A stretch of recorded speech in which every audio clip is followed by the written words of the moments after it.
Caros amigos telespectadores, graça e paz a todos vocês, em o nome de Deus o Pai e de seu Filho Jesus. Este é um programa independente. Todos os nossos estudos são baseados unicamente na Escritura, na Bíblia Sagrada. Caso você tenha interesse em receber as apostilas do curso do Catecismo, entre em contato e nós enviaremos para você por e-mail. Obrigado. Nós vamos falar hoje sobre bênção e maldição. O que é isso?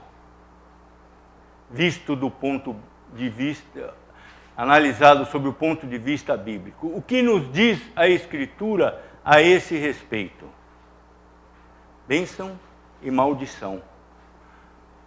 Tiago nos diz que de uma só boca procede bênção e maldição.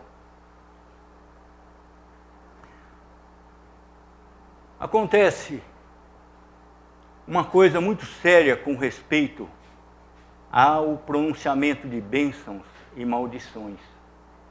As pessoas, em geral, estão muito ligadas ao mundo material. As pessoas se recusam a ver, a aceitar a realidade do mundo espiritual. Mas nós vivemos, de acordo com os nossos sentidos, dentro de um mundo material. Mas o mundo espiritual é infinitamente mais real do que o mundo material. Porque todas as coisas que nós vemos aqui no mundo material vão se acabar. E as coisas no mundo espiritual, elas vão se perpetuar. Cada homem, cada mulher, na sua concepção, recebe de Deus uma alma imortal e única. A alma, ou o espírito, como quiserem, são usados como sinônimos na Bíblia. Ela é própria de um indivíduo. Quando esse indivíduo é concebido, ele recebe de Deus uma alma, que é dele. Essa alma e este corpo formam o homem, formam a pessoa. A pessoa é constituída de corpo e alma. E essa constituição é definitiva. Uma vez recebida a alma, uma vez concebido o corpo, essa união é visceral e definitiva. Ela não se desfaz, a não ser temporariamente na morte, mas na ressurreição ela será refeita. E essa alma pertence de maneira inalienável a este corpo. Esse corpo pertence de maneira inalienável a esta alma. Não existe possibilidade de transmigração, de morte da alma, de sono da alma. A alma é imortal, como os anjos, como os seres celestiais, os serafins, os querubins, os arcanjos. Então,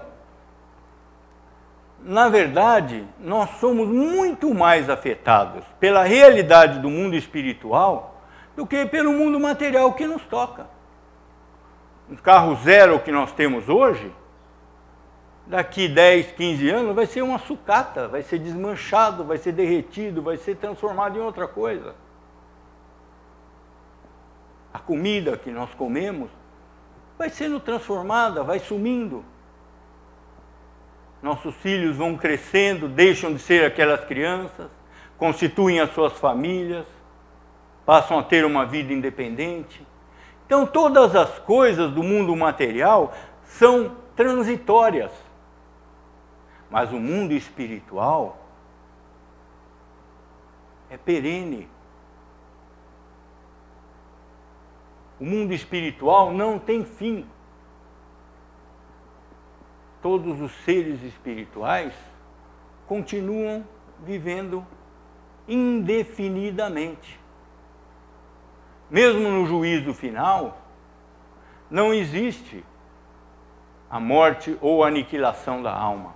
A alma e o corpo juntam-se novamente para o juízo final.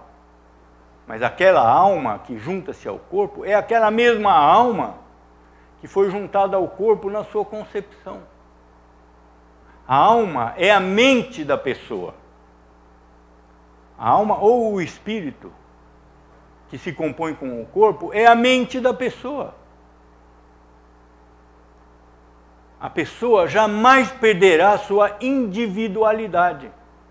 Após a morte, a mente da pessoa continua viva na alma ou no espírito da pessoa.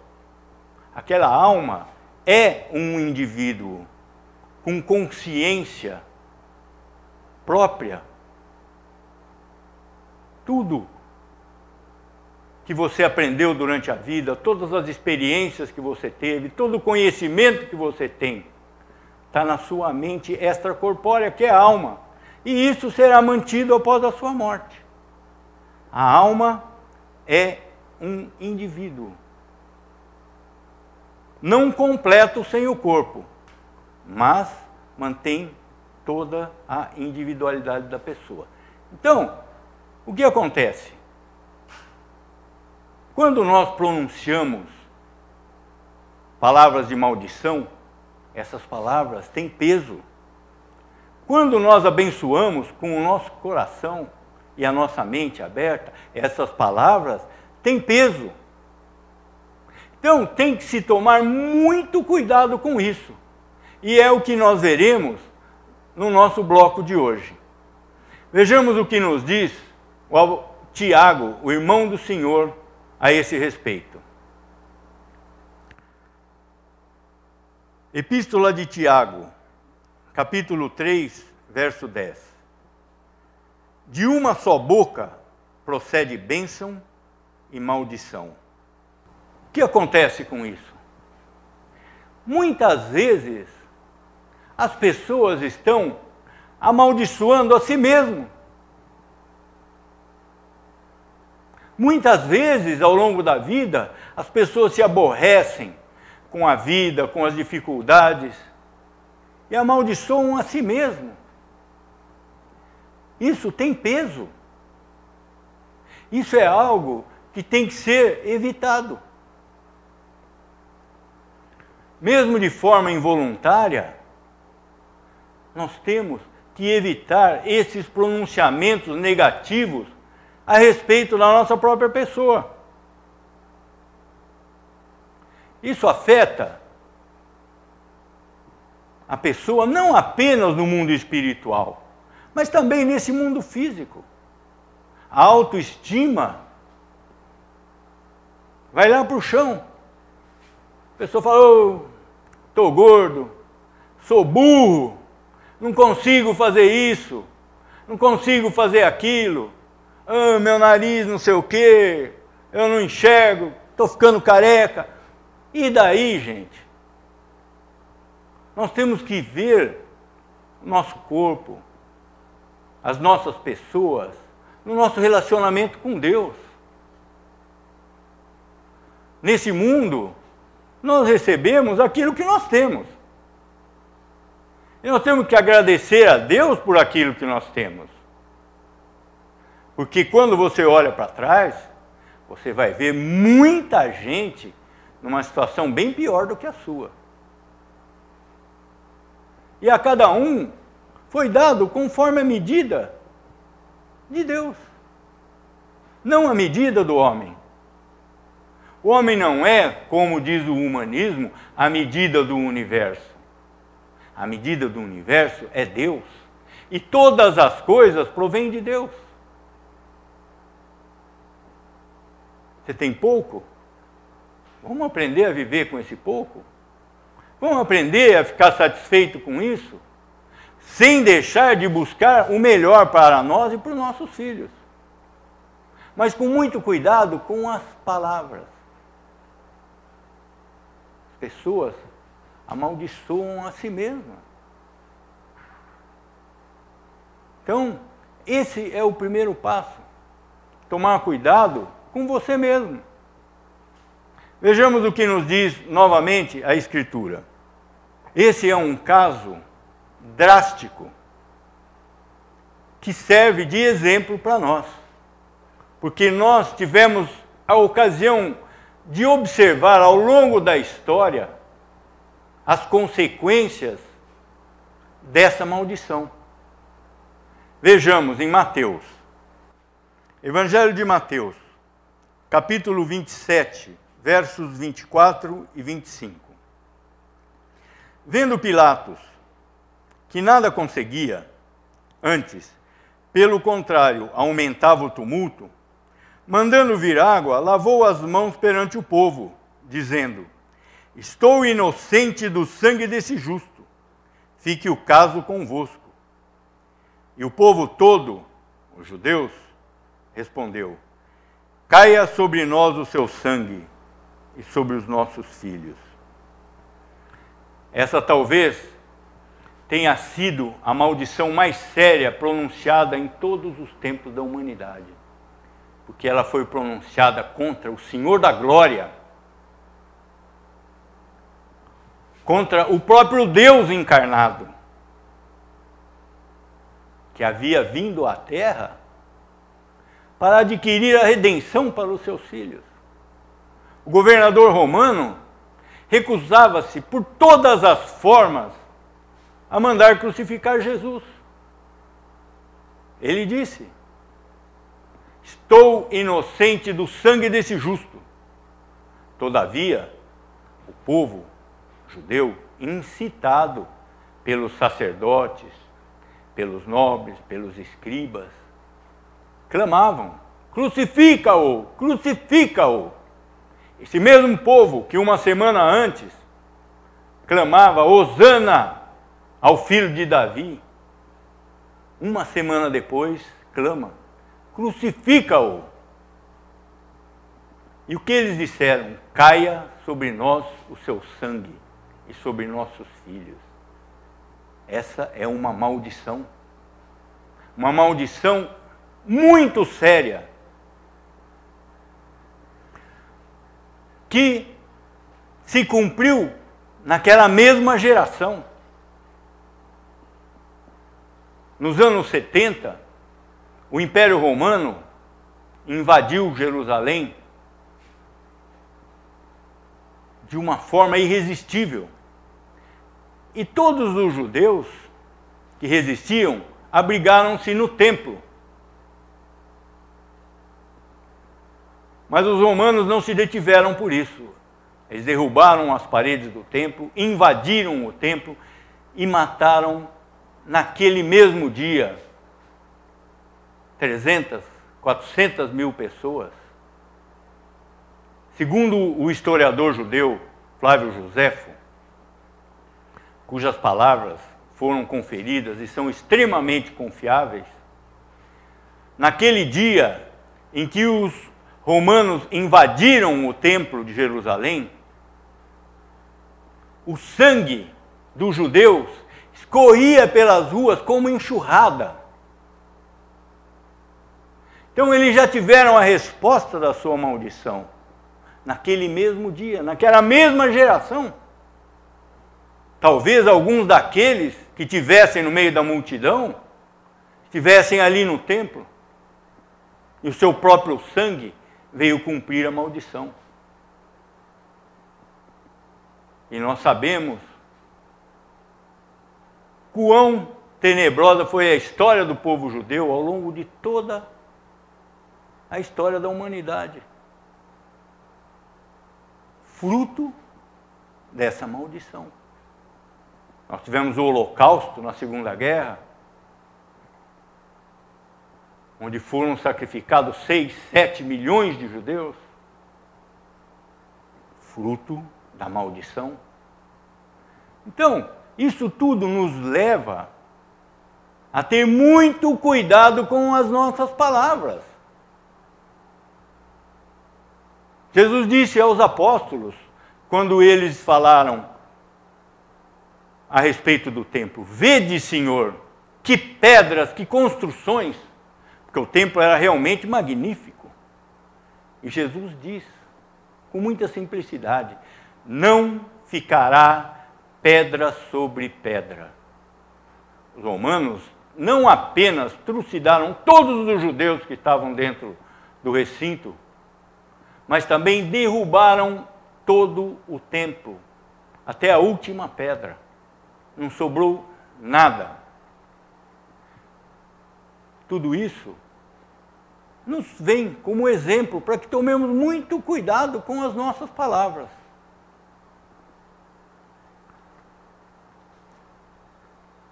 E Jesus é muito explícito a esse respeito.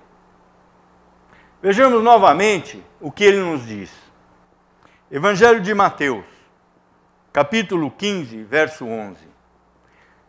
Não é o que entra pela boca o que contamina o homem, mas o que sai da boca, isto sim contamina o homem. O que ele está nos dizendo? A palavra tem poder, a palavra tem que ser cuidadosa, a palavra tem que ser medida, a palavra tem que ser pesada, porque nós seremos pesados naquele último e terrível dia pelas palavras que nós dissermos. Vejamos novamente. Epístola de Tiago, capítulo 3, verso 6. Ora, a língua é fogo, é mundo de iniquidade. A língua está situada entre os membros de nosso corpo e contamina o corpo inteiro. E não só põe em chamas toda a carreira da existência humana, como também é posta ela mesma em chamas pelo inferno. A Bíblia, desde o princípio, nos adverte a respeito da má palavra. Nós temos, repito, que tomar cuidado com as palavras que saem da nossa boca. Porque depois que elas saem, elas não voltam mais. Isto é uma coisa cruel e irreversível. Quantas vezes nós falamos algo e depois nos arrependemos? Mas aquilo que foi falado, a palavra que saiu da boca, jamais voltará para a sua boca. Nós temos algo um pouco mais grave do que isso, que é o quê? Amaldiçoar ao próximo. Quantas vezes, por um negócio mal sucedido, por algo que contraria a nossa vontade, amaldiçoamos ao próximo? Essa maldição vai voltar contra a boca que amaldiçoou. Isso é fatal. Como no caso dos judeus. Eles amaldiçoaram o Senhor da glória, o que é impossível. Ninguém pode amaldiçoar a Deus. Deus é bendito eternamente. Toda palavra de maldição retorna furiosamente àquele que amaldiçoou. Temos que tomar muito cuidado com os nossos atos com relação ao próximo. O mandamento de Jesus é que amemos a Deus acima de todas as coisas e ao próximo como a nós mesmos. Isso é muito difícil. As duas coisas são dificílimas e impossíveis ao homem. Somente Jesus cumpriu esses mandamentos em lugar daqueles que foram escolhidos pelo Pai. Todavia, essa incapacidade não nos deve levar à libertinagem, mas à humildade. Nós temos que cuidar da nossa boca, cuidar das nossas palavras. Nós não podemos desejar aos outros aquilo que não desejamos para nós mesmos. Amaldiçoar o próximo é amaldiçoar a si mesmo. Não tenham nunca dúvida a esse respeito. Vejamos o que nos diz a Escritura.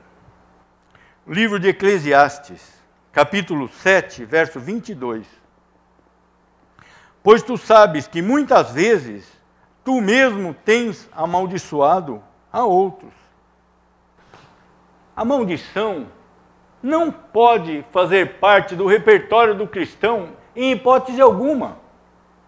E nós temos, como cristãos, de ir além disso. Não basta que deixemos de amaldiçoar o próximo. Nós temos que zelar pelo amor próprio das pessoas que nos cercam. A boa palavra eleva a pessoa. A má palavra enterra a pessoa. Oh, você está gordo. Oh, seu cabelo está caindo. Não é assim. Temos que tomar cuidado. Todavia, sem deixar de observar o que é positivo para uma pessoa. Muitas vezes, o elogio não é positivo. Se você tem intimidade suficiente com a pessoa para aplicar uma repreensão, uma advertência, isso é outra coisa. Quando feita com amor, a própria pessoa vai sentir isso. Oh, meu amigo, eu acredito que você não está andando no caminho certo, você deveria fazer diferente. Uma admoestação com paciência, com amor, é diferente de uma crítica contundente, de uma maldição. Então nós também não podemos nos deixar levar por aquele aspecto efeminado do cristianismo, onde o cristão se fecha em si mesmo numa passividade que não leva a nada. O cristão tem um mandato cultural a cumprir. Nós estamos no mundo. Nós não vamos nos retirar para uma caverna de uma montanha, não vamos nos tornar eremitas no meio do deserto. Nós vivemos no mundo. Então, o cristão tem que ter critério para saber lidar com as coisas. Você não pode amaldiçoar, mas você tem o dever de julgar, de admoestar, de advertir, de conduzir as pessoas a um bom caminho. Existe um termo de equilíbrio entre essas coisas. E o cristão tem que buscar sempre o equilíbrio. Muitas vezes, o cristão peca por passividade, deixando que aquela pessoa se perca, sendo que ele poderia, com uma palavra, advertir aquela pessoa para que ela corrija o seu caminho. Então, nós temos que buscar um equilíbrio entre a maldição, entre a má palavra e a boa palavra. A boa palavra não é um falso elogio. A boa palavra não é um falso elogio. Aquele seu amigo está comendo desesperadamente, engordou 10 quilos nos últimos 2 meses. Você não tem que chegar para ele e falar, oh, você está lindo, você ficou bem assim. Não é por aí também. Você tem que achar um caminho, achar uma palavra de equilíbrio para trazer essa pessoa à realidade, para uma coisa que seja boa para ela. Vejamos mais um exemplo de maldição. Gênesis, capítulo 9, versos 24 e 25. Despertando Noé de seu vinho, soube o que lhe fizera o filho mais moço, e disse, maldito seja Canaã, seja servo dos servos a seus irmãos. E assim foi amaldiçoado Canaã e toda a sua descendência.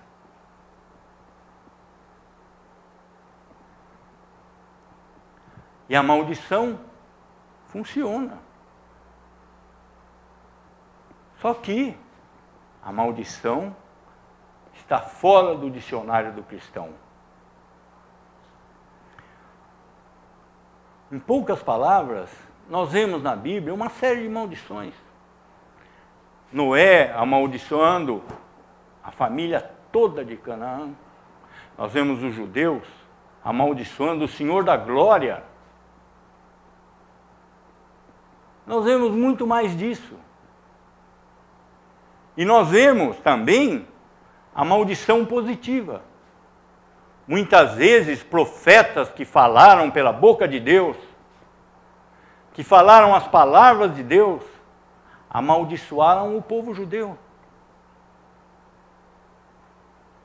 Essa maldição procedeu de Deus, porque o povo se desviou dos caminhos. O povo adorava ídolos, o povo sacrificava os seus filhos a ídolos estranhos, que não eram Deus. E eles foram, através dos profetas, amaldiçoados por Deus. Deus pode fazer isso, porque Ele conhece todas as coisas. Ele sabe todas as coisas. Ele condena, Ele salva, Ele ama, Ele odeia. Mas nós não podemos trazer a nós o que é do direito de Deus. Porque nós não temos a sabedoria, não temos a onisciência e não temos o poder de Deus. Então, cuidado com as palavras. Nós vamos ficar por aqui no nosso bloco de hoje e nós vamos continuar no próximo bloco com a bênção e a maldição. Aguardem. Oremos, irmãos. Pai nosso que estás no céu, santificado seja o teu nome. Venha o teu reino. Seja feita a tua vontade, assim na terra como no céu. O pão nosso de cada dia nos dá hoje. Perdoa-nos as nossas dívidas, assim como perdoamos aos nossos devedores. Não nos deixes cair em tentação, mas livra-nos do mal. Pois teu é o reino, o poder e a glória para sempre. Amém.